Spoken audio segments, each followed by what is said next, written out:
আজকে সকালবেলা আমি সেই গাইবান্ধায় গেছিলাম খাল খনন দেওয়ার জন্য, সেটা শেষ করে আবার রংপুরে বোম্বাচড়ায় খাল খনন শেষ করে এখানে আস্তে আস্তে আসলে সন্ধ্যা হয়ে গেছে। যাই হোক, আমরা আজকে জেলা বিএনপির পক্ষ থেকে এই মাহফিলের ইফতার মাহফিল আয়োজন করেছি। আপনারা সবাই আমার জন্য দোয়া করবেন, আমাদের জেলা বিএনপি দোয়া করবেন, আমাদের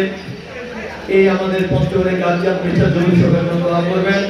আমাদের মরহুম সৈয়দ জিয়াউররহমান, আমাদের মরহুম খালেদা জিয়া, আমাদের প্রিয় প্রধানমন্ত্রী তারেক রহমান দোয়া করবেন, আমাদের প্রিয় নেতা তারেক রহমান আগামী দিনে তার সুনিপুণ নির্দেশনায় আগামী দিনে তারা বাংলাদেশকে এগিয়ে যেতে পারে। আমি শুধু বলতে চাই, আসুন আমরা ঐক্যবদ্ধ থেকে আগামী দিনে এই পঞ্চগড় জেলাকে এগিয়ে যাব, সবাই ঐক্যবদ্ধ নিয়ে কাজ করবো। এই কথাগুলো বলে সবাইকে ঈদ উল ফিতরের শুভেচ্ছা দিয়ে আমার বক্তব্য শেষ করছি এবং আমাদের ইমাম সাহেবকে দোয়া পূর্ণ করার আহ্বান জানিয়ে